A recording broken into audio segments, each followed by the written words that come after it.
কি এনজয় করলেন তো ভিডিওটা?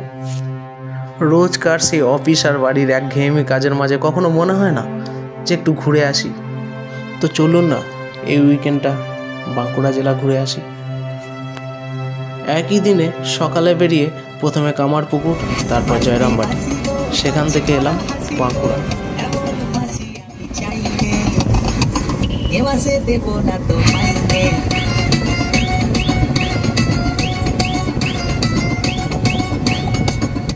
গাড়িতে পাঁচমিশালি গান, সেই সাথে বন্ধুদের রাজনৈতিক তর্কাতর্কি শুনতে শুনতে পৌঁছে গেলাম বাঁকুড়ার অন্যতম দর্শনীয় স্থান রাসমঞ্চে।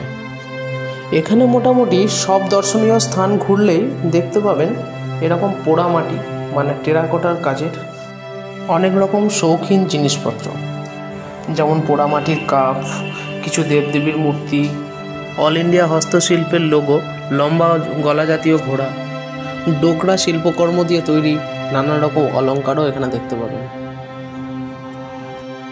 দর্শনীয় স্থানগুলো ঘুরে দেখার পর আপনারা চাইলে এই জিনিসগুলো কিনে আনতে পারেন।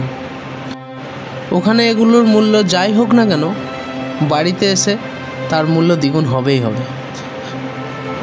এখানে কয়টা মনুমেন্ট আছে যেগুলো আর্কিওলজিক্যাল সার্ভে অফ ইন্ডিয়ার আন্ডারে, তাই এখানে যেখানে টিকিট দেওয়া হচ্ছে, এই একটা টিকিট কাটলেই আপনি ওই 4টে মনুমেন্টই ঘুরে দেখতে পারেন।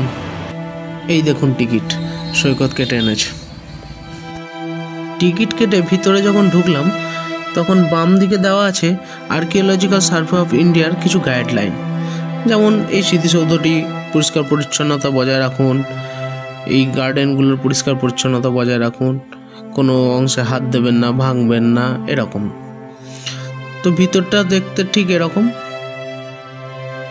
রাসমঞ্চের সামনে দেখতে পাচ্ছেন একটা বড় গার্ডেন, ওয়েল মেনটেন্ড। প্রচলিত কথা অনুযায়ী এই রাসমঞ্চটি 1600 সালে প্রতিষ্ঠিত করা হয়। এই রাসমঞ্চটির মাঝখানে আছে একটা গর্ভগৃহ এবং প্রতি বছর রাস উৎসবের সময় নানান জায়গা থেকে বিগ্রহ এনে এখানে পূজা অর্চনা করা হয়। গর্ভগৃহের চারপাশে আছে এরকম বারান্দা।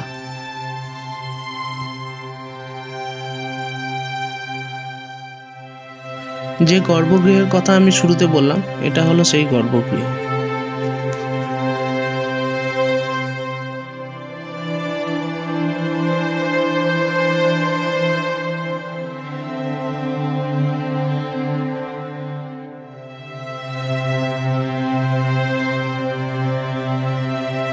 রাসমঞ্চ থেকে বেরিয়ে এসে আমরা ছিন্নমস্তা মন্দিরের কাছে আমাদের গাড়িটা পার্ক করে যখন জানলাম ছিন্নমস্তা মন্দির এখন বন্ধ আছে, কাছে একটা স্মৃতিসৌধ দেখা যাচ্ছিল, সেখানে যাওয়ার পরিকল্পনা নিলাম।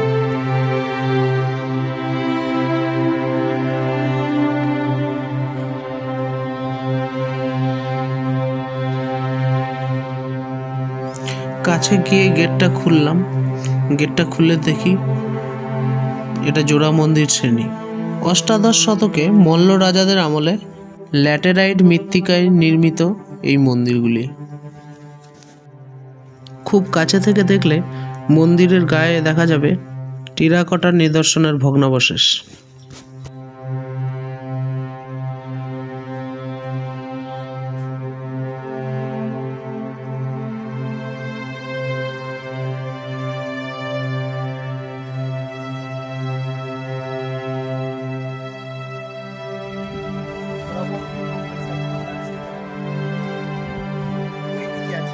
ওখানে কিছুটা সময় কাটিয়ে তারপর আমরা এলাম ছিন্নমস্তা মন্দিরে। আপনি এর আগে কোথাও ছিন্নমস্তা মায়ের প্রতিমা দেখতে পাবেন না, শুধুমাত্র বাঁকুড়া জেলার এই জায়গাতেই আছে।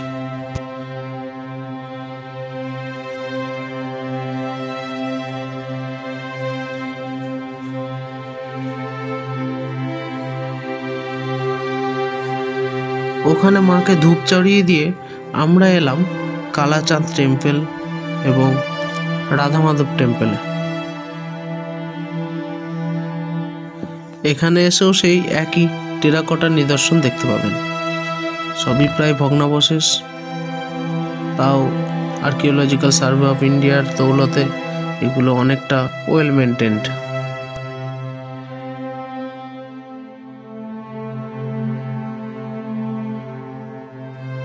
ওই দুটো মন্দির ঘুরে দেখে আমরা এবার গেলাম রাধা গোবিন্দ মন্দিরের দিকে।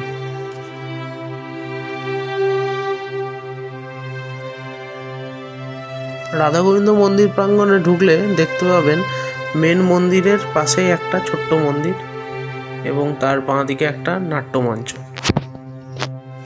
আর এই হলো রাধা গোবিন্দ মন্দির। প্রায় একই রকমের দেখতে সব মন্দিরগুলো হলেও এদের টেরাকোটার কাজ কিন্তু নানান রকমের।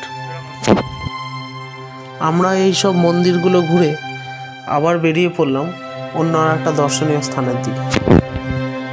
এসে পৌঁছলাম শ্যামরাই টেম্পলে। পুরনো মন্দিরগুলোর মধ্যে যদি এখনো কোনো মন্দির টেরাকোটা নিদর্শন অক্ষত রাখতে পেরেছে তাহলে এই শ্যামরাই মন্দির। কাছে গেলে সেটা দেখলে বুঝতে পারবেন যে এখানে পুঙ্খাতিপুঙ্খ ছোট্ট ছোট্ট টেরাকোটার কাজও এখনো অক্ষত অবস্থায় আছে।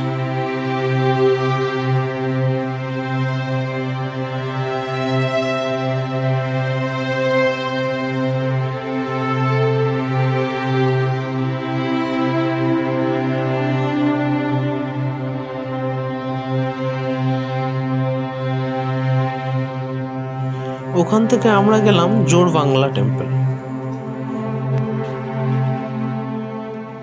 সব মন্দির চত্বরের ভিতরে গিয়ে যেটা প্রথমেই দেখতে পাচ্ছি, ওখানকার বাগানগুলো খুব সুন্দর পরিচর্যা করা হয়। এই মন্দিরের গায়ে মহাভারতের কিছু দৃশ্য তুলে ধরা হয়েছে টেরাকোটার কাজের মাধ্যমে।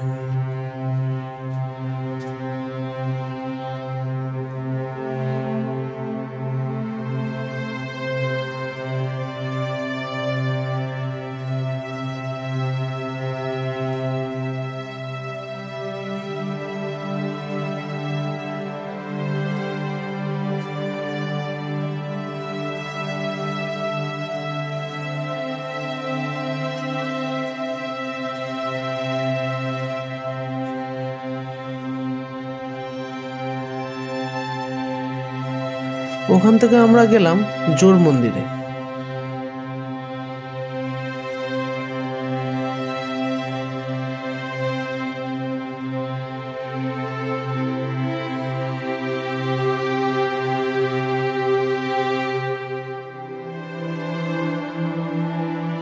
সেখান থেকে আমরা গেছিলাম মহারাজা বীর হাম্বির উদ্যানে। মহারাজা বীর হাম্বির ছিলেন আকবরের সমসাময়িক কালে শাসনকর্তা। তিনি ছিলেন মল্ল রাজবংশের 49তম শাসক। উদ্যানের ভিতরে গেলে দেখতে পাবেন লালজির মন্দির।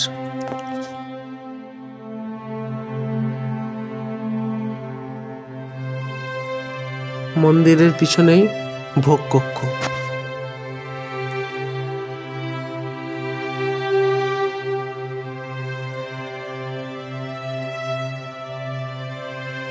উদ্যান থেকে বেরিয়ে ডান দিকে গেলে দেখতে পাবেন পুরনো কেল্লার তোরণদ্বার।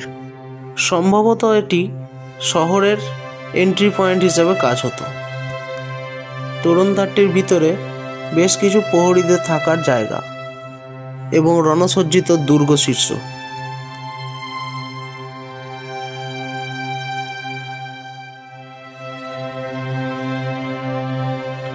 আমরা ঘোরা শেষ করে এবার বাড়ির দিকে রওনা হলাম।